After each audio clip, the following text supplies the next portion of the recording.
Om Namo Bhagavate Vasudevaya. Om Namo Bhagavate Vasudevaya. Sutta uvacha tatra go mithunam raja hanyamanam anathavat dandahashtam cha vrishalam dadrishe nripalanchanam.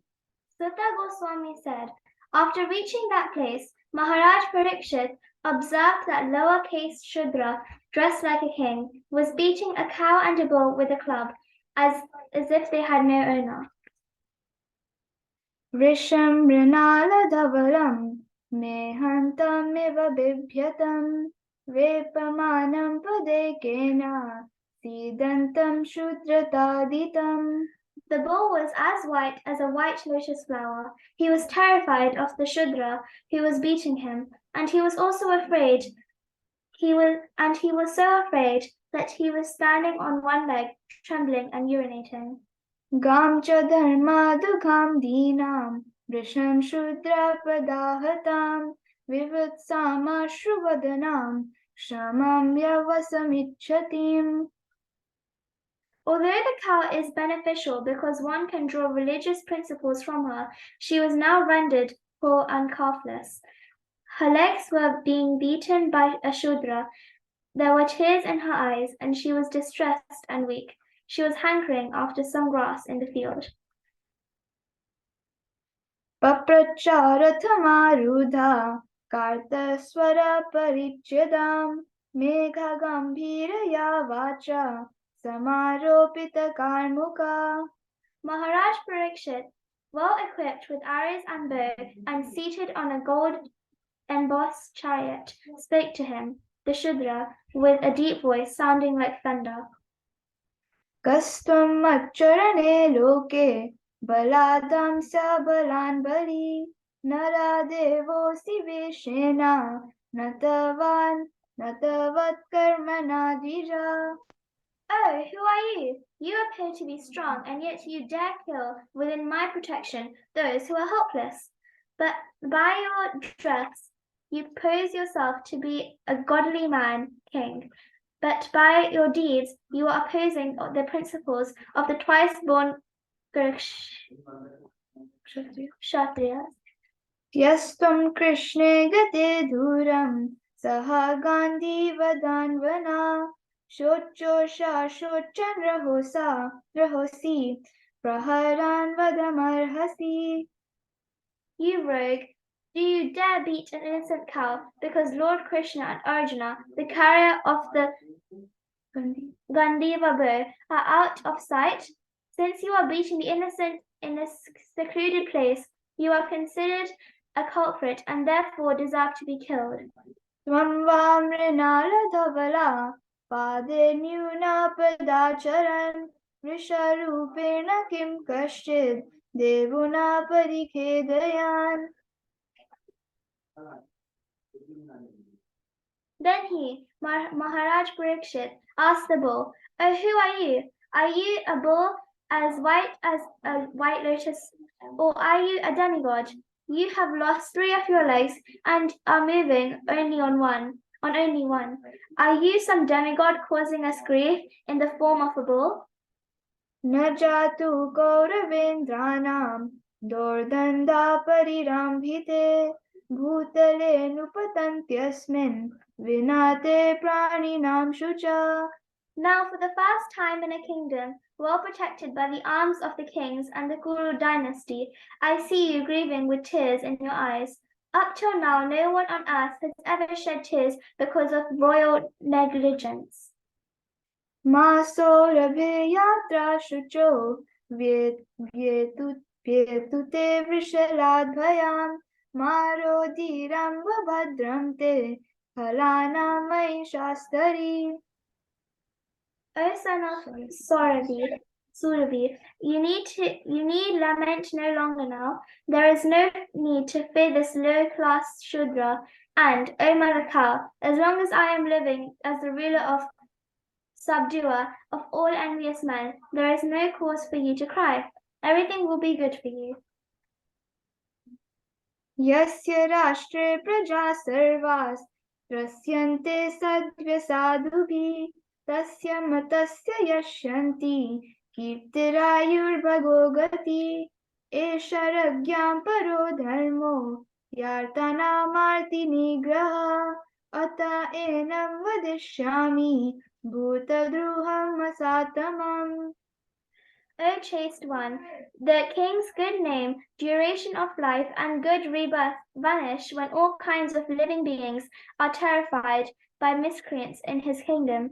It is certainly the prime duty of the king to subdue first the sufferings of those who suffer. Therefore, I must kill the most wretched man because he is violent against other living beings. गोविश्चात्तव पादांस्त्रिन् सौरभेया चतुष्पदा मा भुवां स्वादृशा राष्ट्रे रज्ञां कृष्णानुवर्तिनाम्. He, Maharaj Parikshit, repeatedly addressed and questioned the bull thus, O son of Surabhi, who has cut off your 3 legs, in the state of the kings who are obedient to the laws of the Supreme Personality of Godhead, Krishna, there is no one as unhappy as you. आख्या हि वृषभद्रं वा साधूनाम अकृतागसाम् आत्मवैरूप्यकर्तारं पार्थानां कीर्तिदूषणम्. O bull, you are offenseless and thoroughly honest. Therefore, I wish all good to you. Please tell me the perpetrator of these mutilations which blackmail the reputation of the sons of Pritha. जनेनागस्य घं योग्यान् सर्वतोऽस्य च मद्भयम् साधूनां भद्रमेव स्यात् असाधु दमने कृते. Whoever causes offenseless living beings to suffer must fear me anywhere and everywhere in the world. By carving dishonest miscreants, one automatically benefits the offenseless. अनाघप्सिय भूतेषु यागस्कृन्निराङ्कुशा अहर्तांसि भुजं साक्षात् अमार्त्यस्यापि सङ्गदम्. An upstart living being who commits offenses by torturing those who are offenseless shall be directly uprooted by me, even though he be a denizen of heaven with armor and decoration. Hare Krishna. Hare Krishna.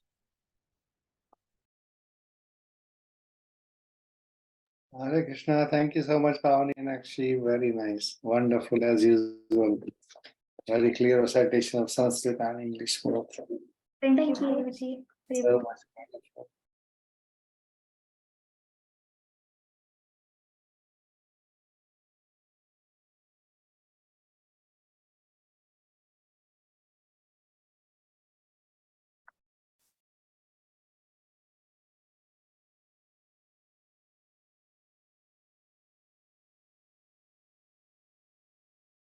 Okay, so I'm just going to share my screen. Sorry.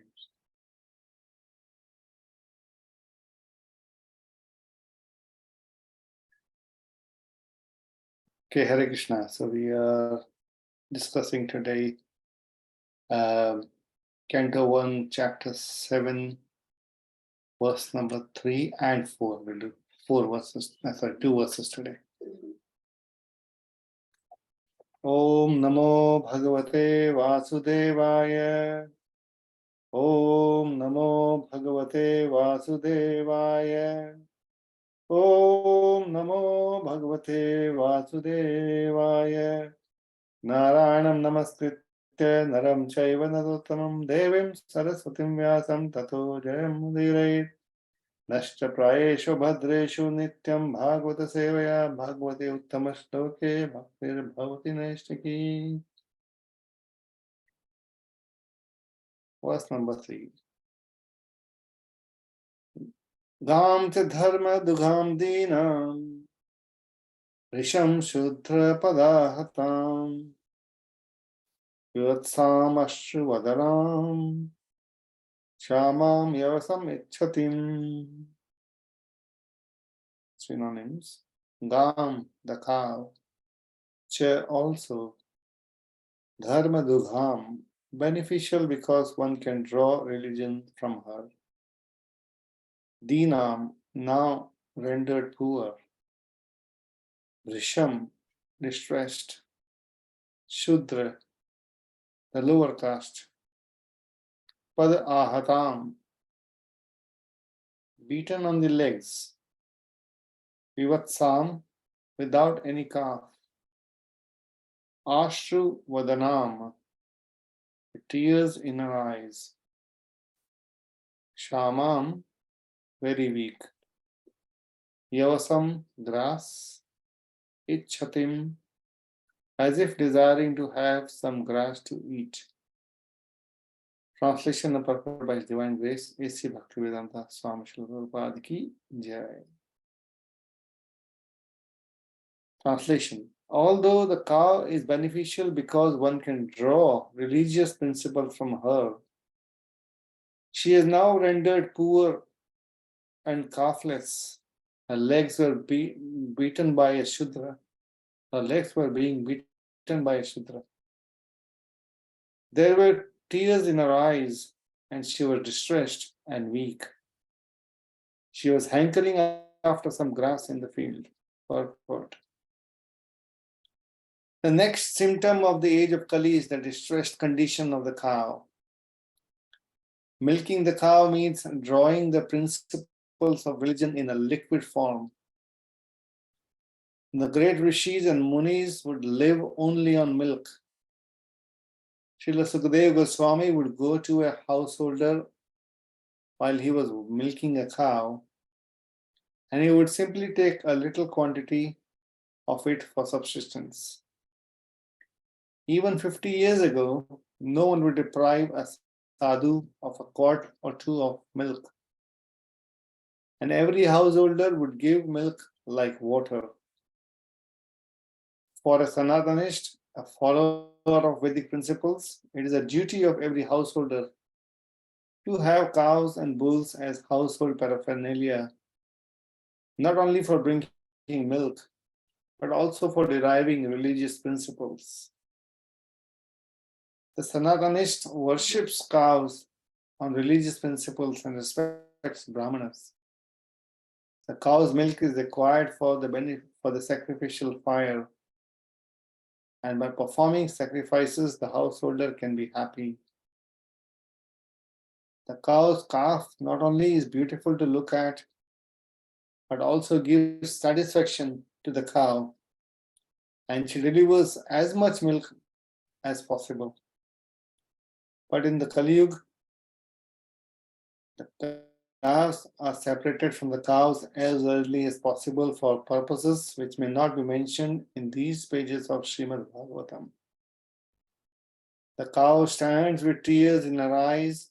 The Shudra milkman draws milk from the cow artificially, and when there is no milk, the cow is sent to be slaughtered. These greatly sinful acts are responsible for all the troubles in present society. People do not know what they are doing in the name of economic development. The influence of Kali will keep them in the darkness of ignorance.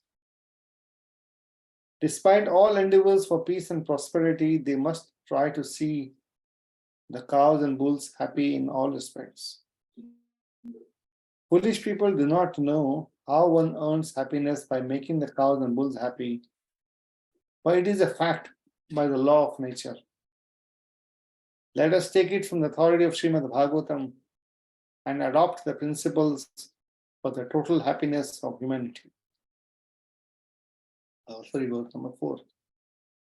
Papracharatham arudha tataswara parichadam mega gambiraya vacha samorpita karmukaha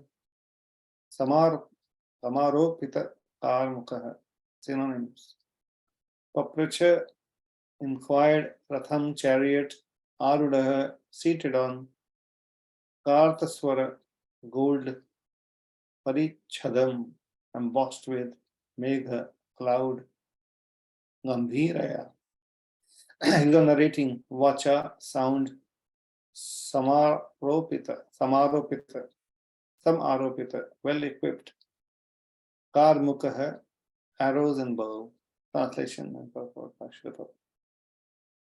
Translation: Maharaj Parikshit, well equipped with arrows and bow and seated on a gold embossed chariot, spoke to him, the Shudra, the deep voice sounding like thunder. Purport: an administrative head or king like Maharaj Parikshit, with full majestic authority, well equipped with weapons to chastise miscreants, can challenge the agents of the age of Kali. Then only will it be possible to counteract the degraded age. And in the absence of such strong executive heads, there is always disruption of tranquility. The elected show bottle executive head as representative of a degraded public cannot be equal with a strong king like Maharaj Parikshit. A dress or style of royal order does not count. It is one's action which are counted. Hare Krishna. Chant Mangala Charan praise. Om Jnanatimirandasya Jnananjana Shalakaya Chakshuranmilitam Yena Tasmai Shri Guruvaya Namaha.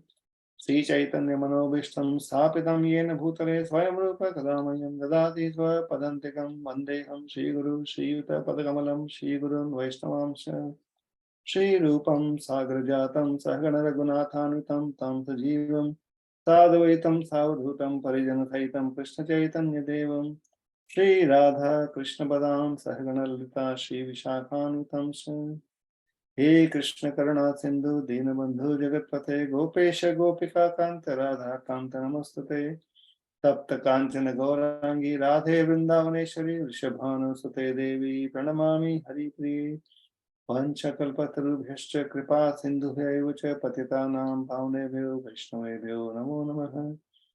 Jai Shri Krishna Chaitanya Prabhu Nityananda Shri Advaita Gadadhar Srivasadi Gaur Bhaktivinoda Hare Krishna Krishna Krishna Hare Hare Hare Ram Ram Ram Hare Hare Nama Om Vishnu Padaya Krishna Prishthaya Bhutale Srimate Bhaktivedanta Swami Namine Namaste Saraswati Devi Gaurvani Pacharane Nirvishesha Sunyavadi Paschata Deshatarane Matam Karoti Vakalam Pangum Langhite Girim Yakripatamaham Vande Shri Guru Dinakaranam Paramananda Bhagam Shri Chaitanya Ishwaram. Hare Krishna devotees, thank you so much for being here. Friday evening, summertime, beautiful time, and you're choosing to be here this evening. Thank you so much for your association. This is the very important chapter, very deep. As we go on in the chapter, there will be lots of discussions between Dharma and Parikshit Maharaj, and also the cow. This chapter actually establishes, it's a very amazing principle, how the whole setting has taken place, how Kali has actually appeared. It's amazing. And we can expand this. This is happening 5,000 years ago. Kali is trying to find his place. And where does he really start? It's very interesting. He starts at this situation here, where he's beaten the bull. The bulls have lost. He's lost his 3 legs, standing on 1 leg. And legs were beaten. And the cow is in trouble. She's also been beaten up. Her legs were beaten by Shudra. I mean, to read this also is so difficult to accept. And Parikshit Maharaj, the protector of religion, as he has left the kingdom, realizing the omens of Kali Yuga coming in to chastise Kali, he is now here. And now, this is interesting. Prabhupada writing even 50 years ago, he said, even 50 years ago, no one would deprive a sadhu of a quart or two of milk. Now, this is probably 50 years ago, or maybe a little bit more, when this purport was written by Srila Prabhupada. Now it's almost 100 years ago. I was actually looking at the situation since 1961 to 2021, how the Kali Yuga has progressed in life. When I read this, I thought, let's see what happened. And I checked. I was just, trying to find out. I mean, it's not difficult to find out, but just to understand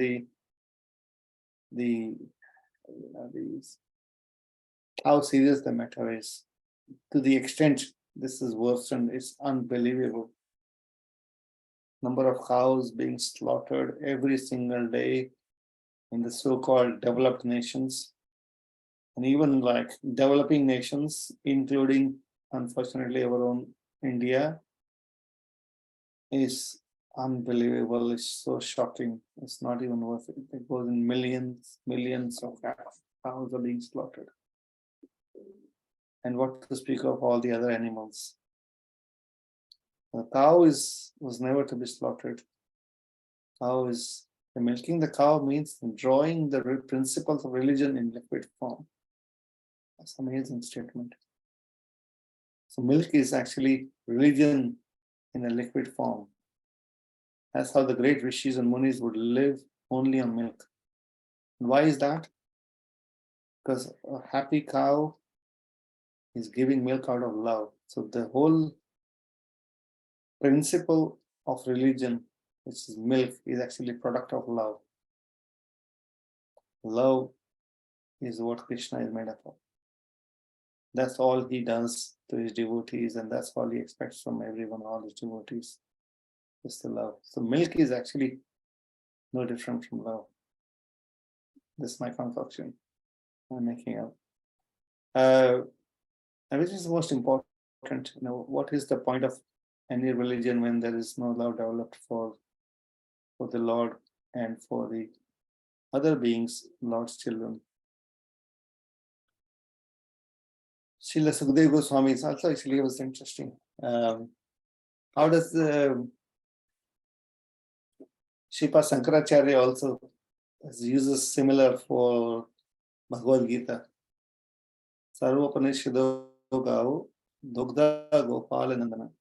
All the Upanishads, the Gita is the Gita Amritam. Gita is the nectar of all the Upanishads. And who is the Dogda Gopalanandana? He is the Lord, Krishna is milking that cow. And Partho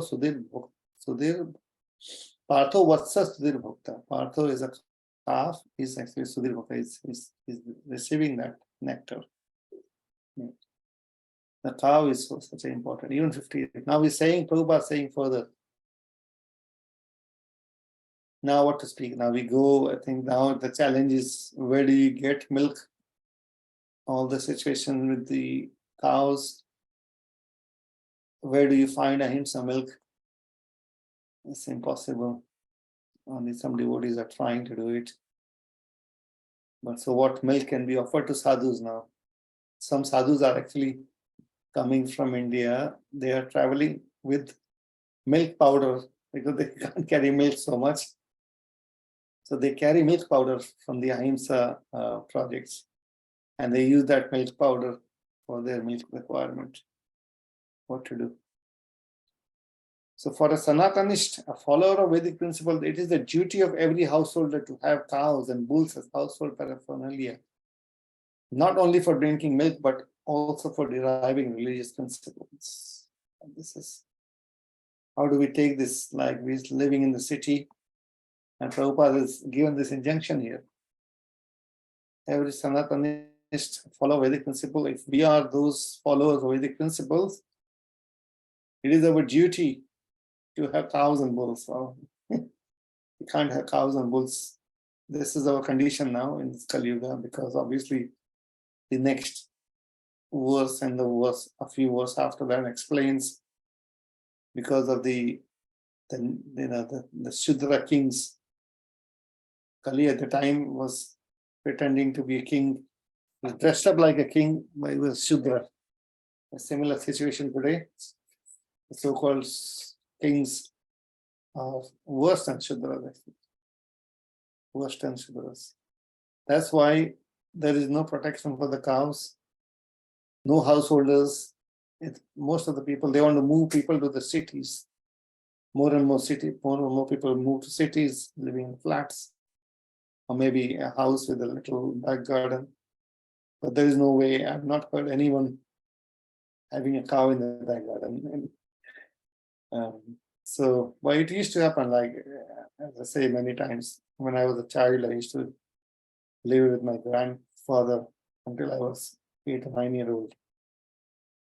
And we didn't have a lot of space, it was a village, still a lot more than what we have here in the cities, at least for a middle class family. And we used to have a cow, a calf, and a goat also. That's interesting. There's also a mention of Krishna having goats as well, because it is said that the cows would chew the grass, the green grass, and the goats they actually like to eat all the weeds. They like that bit. So they're not competing with the cows. The cows and goats would, they would herd together. So yeah, so cows, goats, even every householder would have it. Every householder would have a cow. I'm going to speak probably a lot, which is not directly Bhagavatam, but it is also said that the Britishers, when they were traveling across the country in India, they were seeing that every house has a cow, and every household would get milk from the cow. They would have bulls, oxen, and there was no scarcity. They wanted to move people to the city, to start some industrial so-called revolution. We have seen the industrial revolution. I don't know how many of you have heard of Green Revolution. We can talk about it later. And the whole idea was to move people out of the city, out of the villages into the cities. And they realized, what's the easiest way to do it? It's mentioned actually in some of the books. It's official that they said the only way to get people out of their homes, or get them out of their content satisfied life where they are able to chant Lord's name and do kirtan, and even today actually villages do the same thing.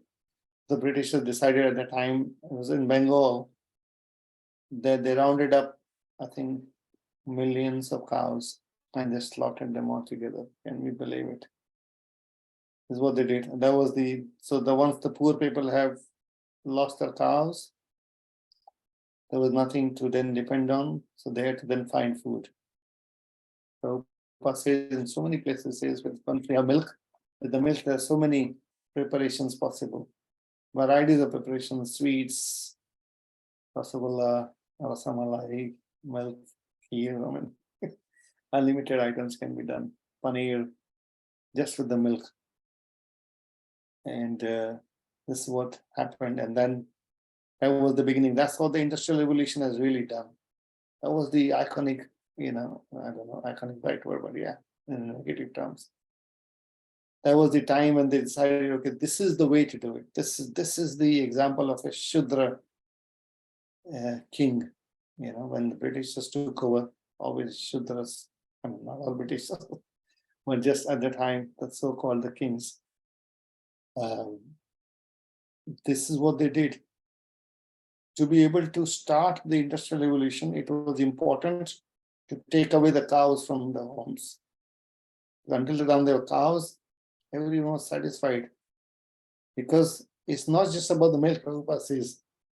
Also, when people are able to derive religious principles, when they are able to live on religious principles, when they are able to feed the sadhus, the guests with milk, they could satisfy everyone. They could satisfy Krishna, they could satisfy the sadhus, and they were satisfying the cows, worshipping the cows, festivals.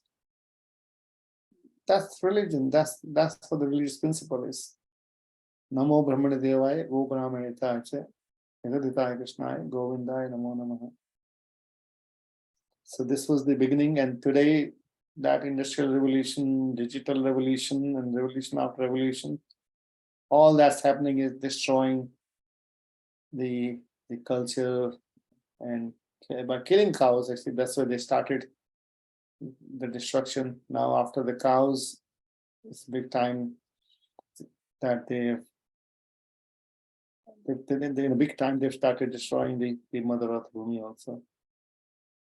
The soil left from nothing, pumping in chemicals and fertilizers and this and that to produce more.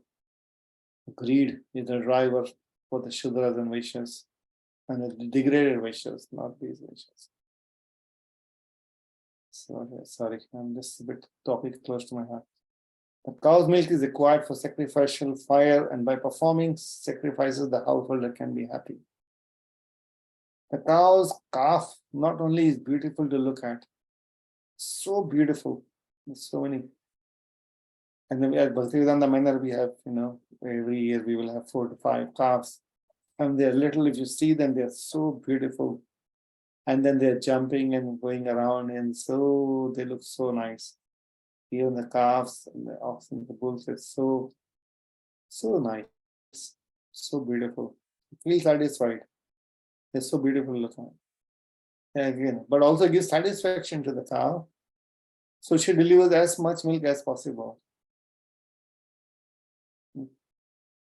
Nature of cow is mother, so nature of mother is to nourish the child, and also the love. Just out of love, cows give milk. But in Kali Yuga, the calves are separated from the cows as early as possible for purpose which may not be mentioned in these pages of Srimad Bhagavatam. So Prabhupada is not mentioned, so we probably not speak, but you can imagine what's happening the very day a calf is born. The calf is separated from the mother. The cow is crying, but these people are Shudras, heartless people. They just take the calf away. And then the cow stands with tears in her eyes, and Shudra milkman draws milk from cow artificially. And when there is no milk, the cow is sent to be slaughtered. That's it. So what milk is available in the supermarket?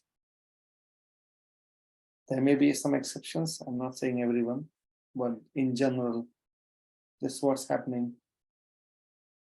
There's also people say that there is another trend, which may be right also, because the cows are left in tears, and the milk is being drawn artificially, like forcefully, and all sorts of forceful things happening with the cows. And that milk, when people are trying to digest, obviously it's not going to digest, because there is no love left in that milk. Love is never forced. Milk is given by the cow out of love, reciprocation of love. But forcefully, there is no milk. That's why the milk, people have lactose intolerance. And some people say the milk is actually poison. This is what the latest says. Milk is poison, some doctors say. There could be, today's milk may be poison. They may not be wrong. Because all the analysis they do, they realize this milk is what it's doing. So these greatly sinful acts are responsible for all the troubles in the society. Now lots of these people have realized, because of the slaughterhouses, the greenhouse effect, and all the pollution, waste from the slaughterhouse, this is a massive, huge problem for the society.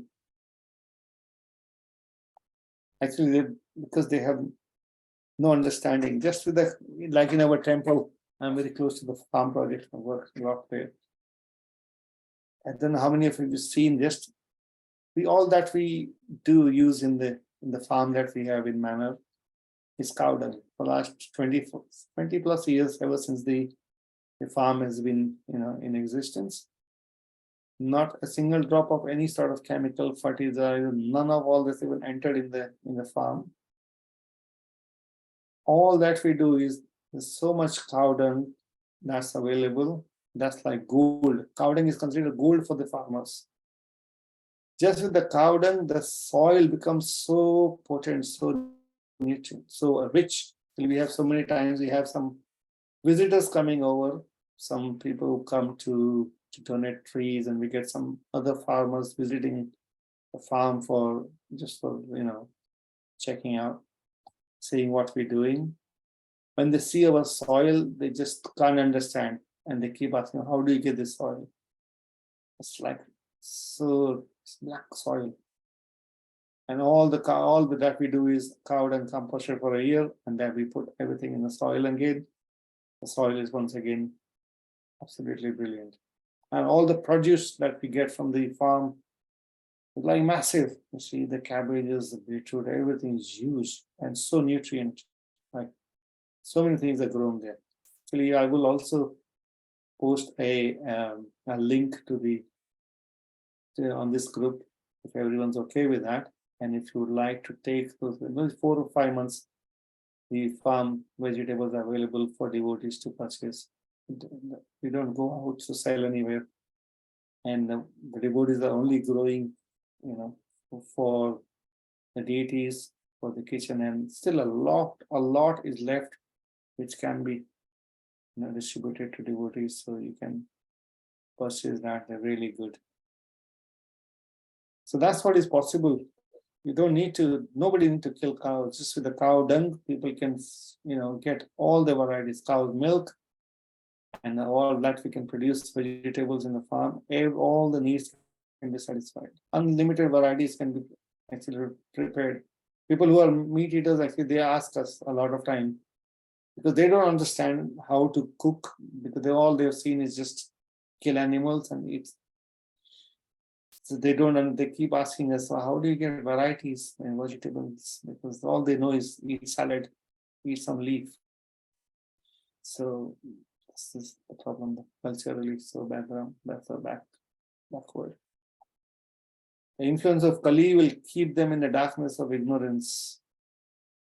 Despite all endeavors of peace and prosperity, they must try to see the cows and bulls happy in all respects. Prabhupada was so close to this project. See, New Vrindavan also immediately first project he started, and he started with brought the cows there, local cows, which was available, and he encouraged devotees to have cows, and bulls should be doing the tilling work at the farm. And since foolish people do not know how one earns happiness by making the cows and bulls happy, it is a fact by law of nature. Let us take it from the authority of Srimad Bhagavatam and adopt the principles for the total happiness of humanity. Krishna is the coward boy, is Gopal, and his name is also Govinda. Does anyone know how Krishna got the name Govinda?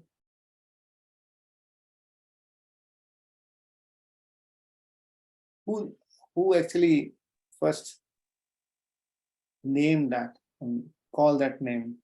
Please, as per Srimad Bhagavatam. Does anyone know?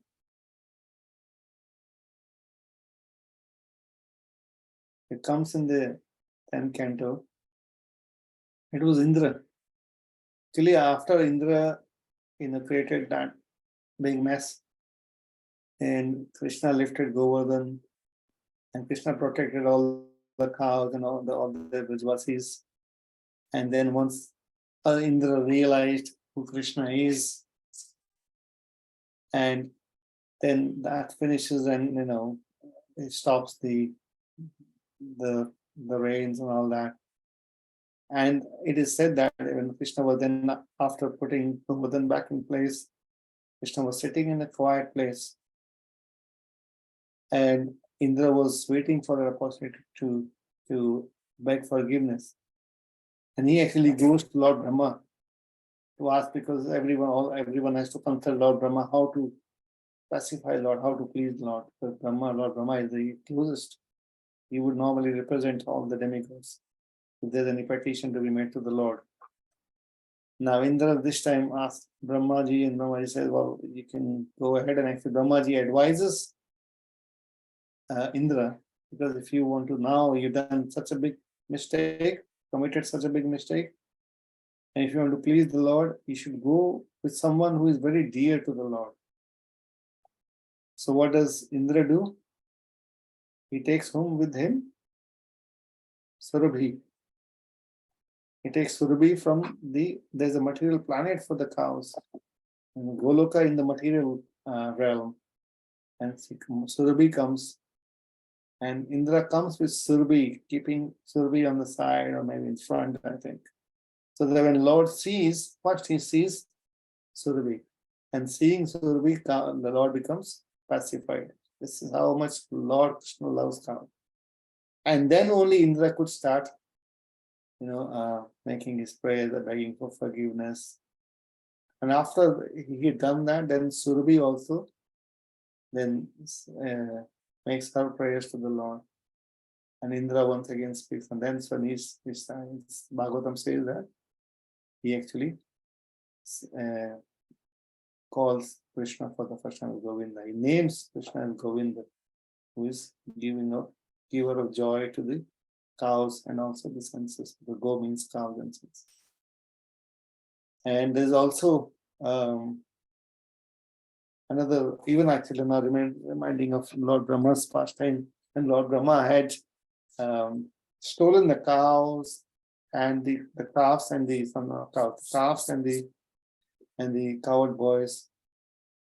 And when Krishna, what he did was he expanded himself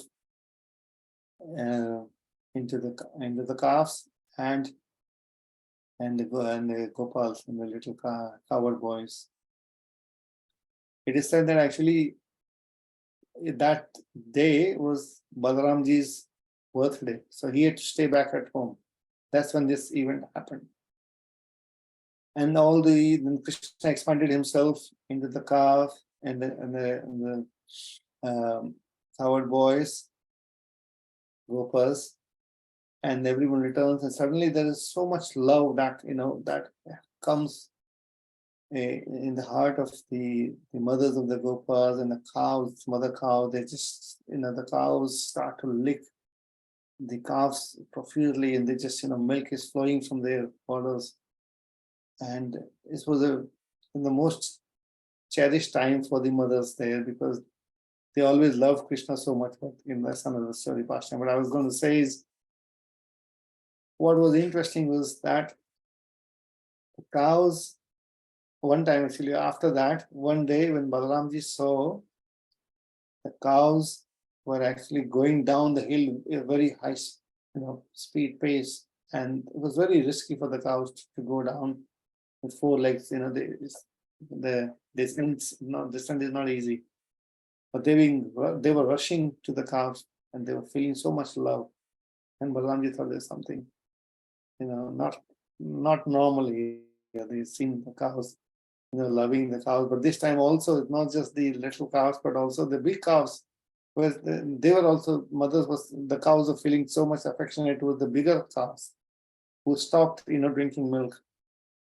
And still, they were again attracted. The mother was, and the cows were attracted. So there's so much love. The whole of Krishna's Leela, Braj Leela is about the cows, how Krishna protecting cows. And his exchange with the cows, he's playing his flute with every, when he's playing flute, every cow is now hearing their own names, getting distracted. So Maharaj Parikshit, well equipped with arrows and bow, and seated. I'm reading now verse number 4. Now this is the other side. Once Maharaj Parikshit has seen what's happening, he's observed, seen, and he's obviously very angry. And he says, administrative head or king like Maharaj Parikshit with full majestic authority, well equipped with weapons to chastise miscreants, can challenge the agents of age of Kali. Who can otherwise challenge? Nobody. Then only will it be possible to counteract the degraded age. In the absence of such strong executive heads, there is always destruction of tranquility. So there is wars and wars and wars. That's what's going on. There is no tranquility. There is no peace. Constantly there are wars going on. That's what Prabhupada says. So until the time they stop slaughtering the cows, the wars will continue. People, as they're killing the cows, people will, die. So you can't understand this. In this world is because of so much sinful activities going on. There is never going to be any peaceful situation. There's always a fearful situation. And the elected show bottle executive heads as representative of a degraded public cannot be equal with a strong king like Maharaj Parikshit. So we are getting deeper into Kali Yuga, and you can see this, as I was saying before, in 50 years' time, the killing of cows and have only multiplied many folds, 50, 70 times. Actually, increased in 50 years. How many cows are being slaughtered and other innocent animals also. So the next 50 years will be, who knows, this can do anything. And going with the graph, with the previous statistics, it's only going to get worse as Kali Yuga progresses. And we'll know more when we read 12th canto. So the dress or style of royal order does not count. It is one's actions which are counted. So this is the democracy also. Democracy. Actually, until the time I came to Krishna or heard from Prabhupada, I didn't understand why democracy is not. But Prabhupada explained it so nicely. Democracy is demon crazy. Majority of the population is Shudra. So what do you expect from Shudras? People who are not intelligent. They don't know what's good for them, what's not good for them. Who will they choose? One of them. So that's what is happening. What used to happen in the past, the kings were guided by the Brahmins and the sages. Today they are being selected by the Shudras. So the actions are like that. That's why Srila Prabhupada so much wanted to establish Varnashram, Devi Varnashram.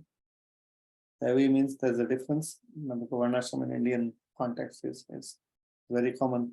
Son of a Brahmana is Brahmana, son of a king is a king. It's not like that. It's by the gunas and not by birth. Devi Varnashram means keeping Krishna in the center. And people are, using their natural inclination in the service of the Lord. And then there is peace everywhere. That's the kind of society Srila Prabhupada wanted to create for all his devotees. And it's a simple living and high thinking. So unless it's difficult to say, but simple living is very conducive for high thinking. Simple living is conducive to high thinking. Because unless we are close to the nature, like everyone goes for holidays, this is the holidays time. When you go to the holidays, when we close to the nature, then we somehow feel more connected, more peaceful. It's natural. When we go near the ocean, we go in the forest, go in the mountains, somewhere peaceful, not in the busy cities, which is horrible, which is the holiday place for some other kind of people. We go in a quiet place, we feel so connected, feel so natural to be there in that clean and unpolluted environment. The water is clean, the air is clean, and nature is untouched. There's some places like that. We go there, it's so conducive. Standing there or reading Bhagavatam in that atmosphere is so good. As the Prabhupada said, we have to have both city temples in the cities, and then devotees should also be in the rural area, villages. We have the community in the village, and we go preaching in the cities because we want preaching in the city as well. Prabhupada had full strategy of how we do. He's given us everything. I think it is our duty, and whatever little we can do, and this is obviously everything is relative. I'm just saying how much, whatever is possible for everyone to adopt that simple living. even if you can't adopt fully, even a little bit, even spending a half a weekend in that, that atmosphere or in that setting where we are seeing what Krishna used to do, or what Krishna, or what we will do if our end objective is to be with Krishna. Then what's Krishna doing? What Balaramji is doing? Krishna has a flute in his hand. He's playing his flute to call the cows. He's taking the cows to the forest. Balaramji is having a plow in his hand, and obviously the plow is plowing the land and tilling the land and growing nice, food, grains, and all the eatables. So this is what's happening in Braj. So if we experience that, it will not be surprised for us. So it's amazing. I think we should all practice. I do that. I can personally vouch for it. It is very, very different experience working in that atmosphere, or doing whatever little service we can do in that. That's it. Hare Krishna, devotees. Thank you so much for tolerating. Anyone would like to share any experiences, any realizations, any questions or comments?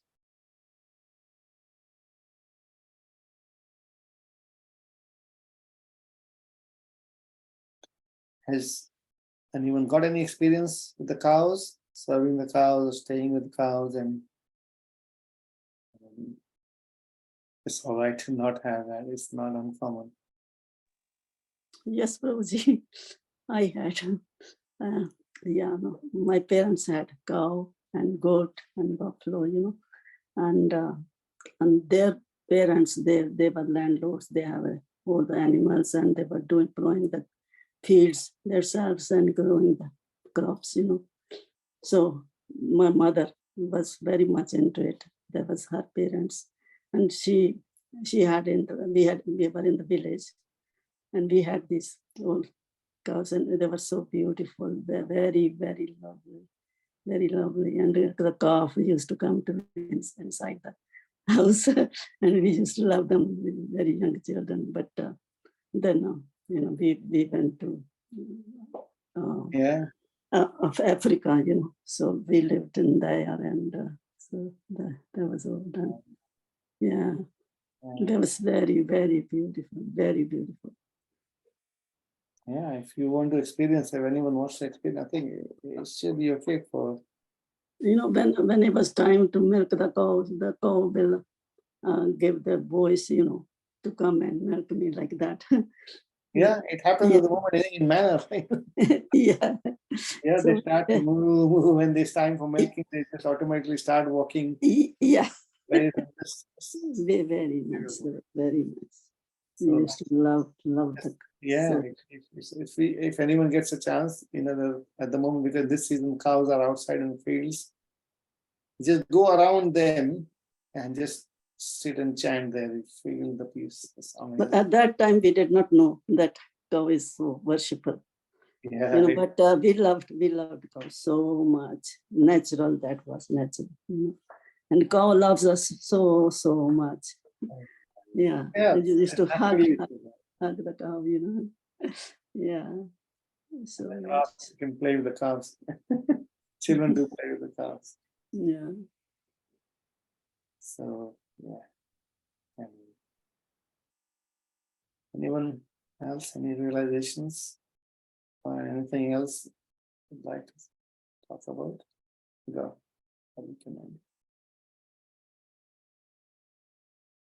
Thank you so much, Hare Krishna. One chapter, but previous because in the way which Titanam Pavanebhyo Vaishnavebhyo Namo Namaha. Thank you, Prabhuji. Very nice class. Thank you. Thank you, Prabhuji. Hare Krishna, everybody. Hare Krishna. Hare Krishna. Thank you. Hare Krishna. Thank you, Hare Krishna. Hare Krishna. Krishna Prabhuji, thank you. Thank you so much. Hare Krishna, Prabhuji.